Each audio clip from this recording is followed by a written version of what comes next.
Fala galera, só nos Computer, eu sou o Fábio Jordan, seu consultor para assuntos de informática, e no vídeo de hoje eu trago dicas para você escolher o processador perfeito para o seu notebook. Ou seja, como definir qual modelo vai servir para a sua rotina. Até porque escolher o processador não tem muito como, né? Tipo, já vem dentro. Não dá para você escolher só um e trocar. Pois bem, mas o ponto é que este vídeo aqui faz parte de uma série de conteúdos sobre detalhes que você deve prestar atenção na hora de comprar o seu notebook. A gente já falou sobre um panorama geral e hoje vamos aprofundar o tema sobre processadores. E se você entrou aqui pensando que este é um vídeo de guerrinha sobre AMD e Intel, já pode ir tirando o seu cavalinho da chuva. Ou como diriam os americanos, get your little horse out of the rain. O negócio é que hoje a gente vai entender sobre as especificações gerais, assim você não fica com falsas ilusões e apenas nas jogadas de marketing. Bora lá?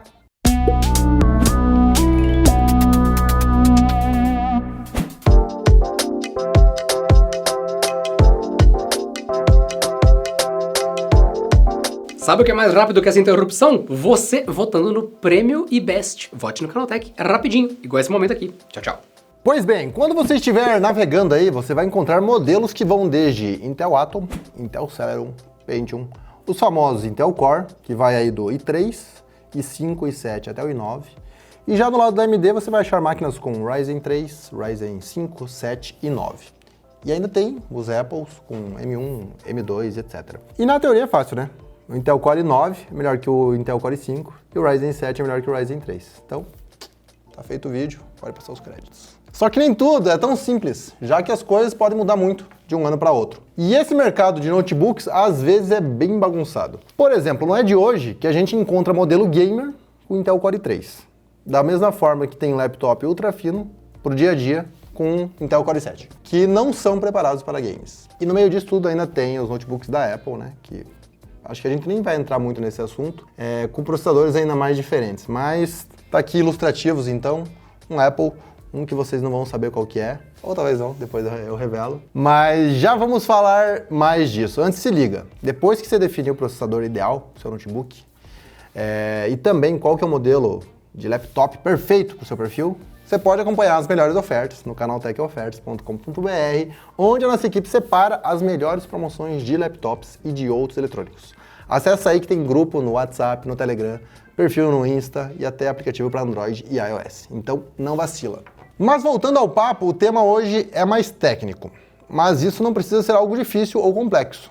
Até por isso que o Canaltech está aqui para descomplicar para você. Bom, as especificações mais comuns que você vai encontrar por aí e que você precisa entender um mínimo sobre processadores são núcleos, threads, memória, cache e frequência. Em teoria, quanto mais núcleos e threads, mais atividades o processador pode fazer ao mesmo tempo. Mas para não atropelar o assunto, vamos do básico. Bem, antigamente os processadores tinham um único núcleo e com isso eles realizavam uma tarefa por vez. Aí você me diz, mas Fábio, eu usei o Windows 98 e eu rodava vários programas ao mesmo tempo. E sim, você podia abrir muitos softwares e tudo funcionava junto. Mas o truque está na percepção do tempo na mente humana. Ó que filosófico. A gente tinha essa impressão de que estava rodando um monte de coisa ao mesmo tempo, e de fato estava, porque o processador faz milhões de cálculos por segundo.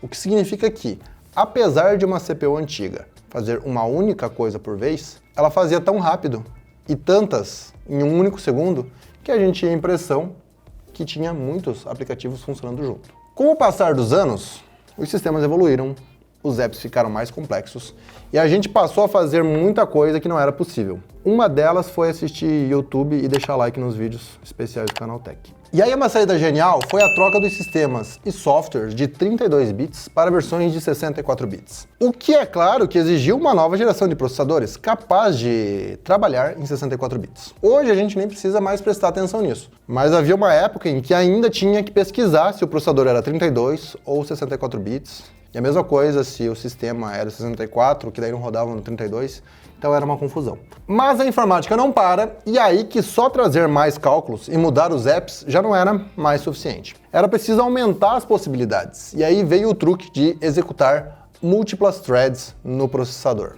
Funciona mais ou menos assim, um programa pode ter um ou mais processos em execução. o que a gente costuma chamar de árvore de processos. E até faz sentido, né? Um processador executa os processos. Bom, aí que cada processo pode ter várias tarefas em paralelos que a gente chama de threads. É complicado? É, mas se não fosse complicado, você não estava aqui no aulão do Canaltech 2000, né?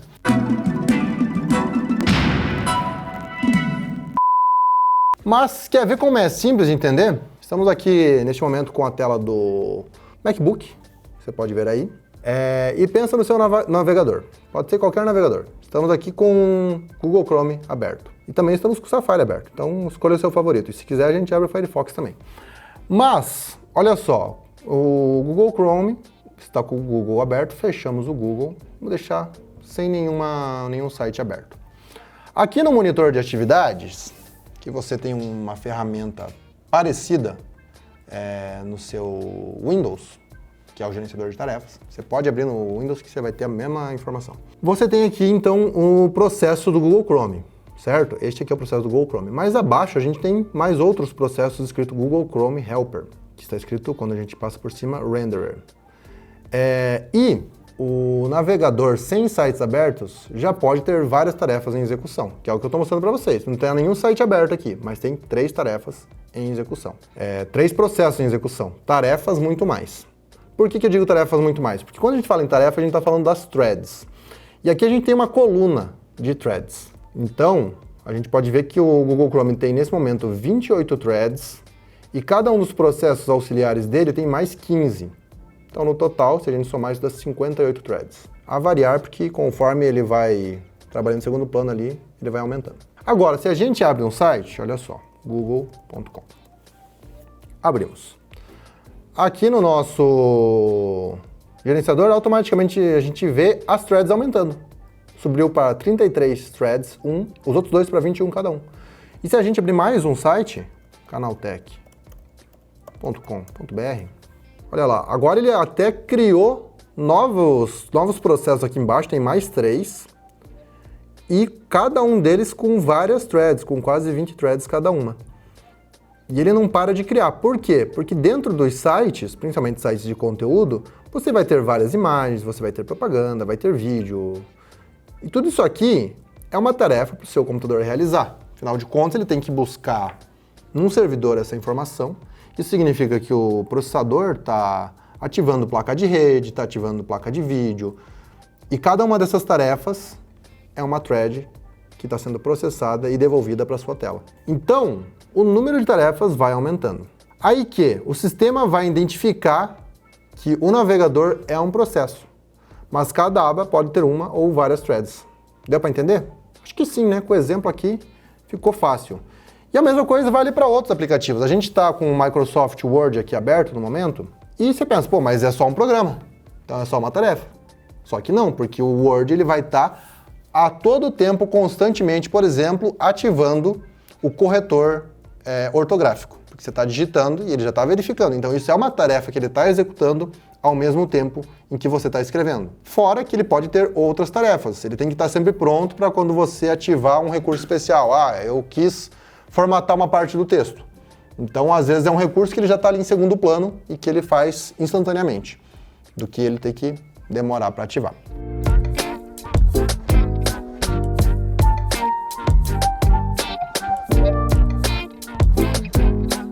E aí? Agora ficou fácil, né? Bom, e assim, um processador que podia rodar 2 tarefas ao mesmo tempo era muito interessante, porque ele poupava tempo e recursos, já que podia usar arquivos e dados similares de um mesmo processo sem ter que iniciar os cálculos do zero para aquele mesmo processo. E então, os processadores para múltiplas threads simultâneas, que é a sigla para SMT, resolveram parte do problema. Só que o mundo não para, e logo tudo ficou ainda mais complexo, e as coisas evoluíram novamente. Assim, a gente logo viu processadores que podiam usar múltiplos núcleos, e dessa forma, dobrar, quadruplicar ou ir até além nas capacidades de processamento. E hoje, a gente tem a associação das duas coisas, múltiplos núcleos e threads em paralelas nos respectivos núcleos. Só que nem todos os processadores são assim. É importante verificar porque todos os processadores mais recentes contam com vários núcleos, mas nem sempre eles rodam múltiplas threads. Esta é uma diferença substancial e que explica por que alguns processadores mais simples, como o Atom ou talvez algum modelo do Celeron, não são muito adequados para multitarefa, porque eles podem até ter 2 núcleos, por exemplo, mas às vezes falta esse recurso do SMT e aí complica as coisas. Então, em suma, quanto mais núcleos, melhor é o processador. E se ele tiver SMT, é mais uma grande vantagem. Nosso próximo tópico, memória cache. Bom, como você já entendeu, o processador é o item mais essencial da máquina. Ele é o responsável por obedecer a quase todos os comandos que você der. Isso desde o momento que você liga o PC até a hora de tocar uma musiquinha. Se você abrir o Spotify, por exemplo, é a CPU que vai entender desde o movimento do mouse, a ativação do programa, o clique no botão play e até o que fazer com a música baixada da nuvem para que ela comece a tocar nos alto-falantes. Para fazer tudo isso, além dos núcleos, o processador tem uma memória interna, que é o que a gente chama de memória cache. Quanto maior a memória cache, mais dados podem ser calculados ao mesmo tempo e, consequentemente, você terá um retorno mais rápido, o que se traduz em um desempenho elevado para as suas atividades. E por fim, vale entender sobre a importância da frequência. De uma forma bem resumida e apenas para fins didáticos, este número em gigahertz indica a quantidade de cálculos que o processador faz em 1 segundo. E daí a ideia de frequência, né? Frequência é a ideia de repetição, quantas coisas você consegue fazer num intervalo de tempo.